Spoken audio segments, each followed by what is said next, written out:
The mystery of Noah's Ark. The story of Noah's Ark is told in the biblical book of Genesis.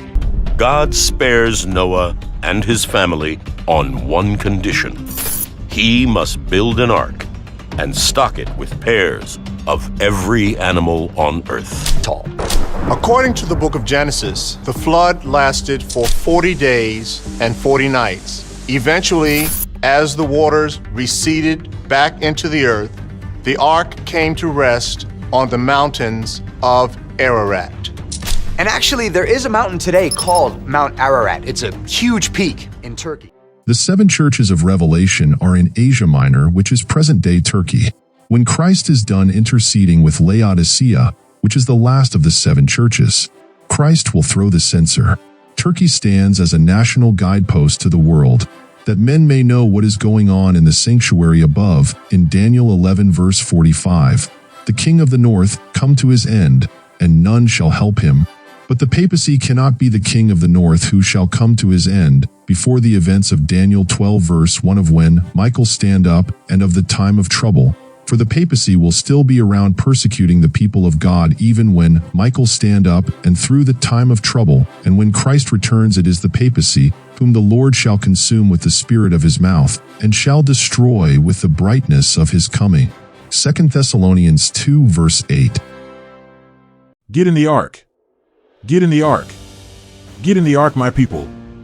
Just before the flood, Noah gave a judgment hour message to the world, and likewise, there is a special biblical prophecy that foretells at the end of time another message will go forth to the world declaring the hour of his judgment is come. Those who rejected the first message could not be benefited by the second, and were not benefited by the midnight cry, which was to prepare them to enter with Jesus by faith into the most holy place of the heavenly sanctuary. And by rejecting the two former messages, they can see no light in the third angel's message, which shows the way into the most holy place. The prophecies concerning the Eastern question and the mark of the beast will bring the entire world to a crisis point, forcing all to choose whether or not they will enter the refuge of the ark, just as it was in the days of Noah.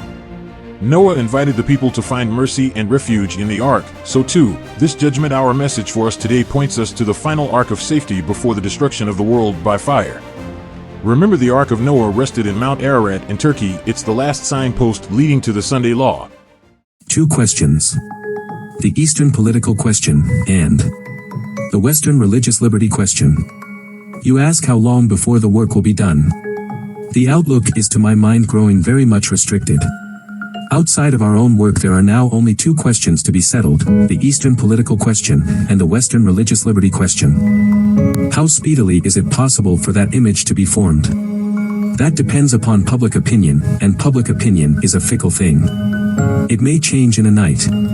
Organizations of immense influence and power are besieging Congress to pass such laws and so amend the Constitution as to virtually unite church and state. Then the image would be here. And in the East, all Europe trembles today, on the verge of an all-devastating war, and it would hardly seem possible for this to come without bringing the Turk, the king of the north, to his end, with none to help him. And then, the prophet says, Christ takes his throne and comes as king. Thank you for watching, and don't forget to subscribe, comment, like, and share. God bless.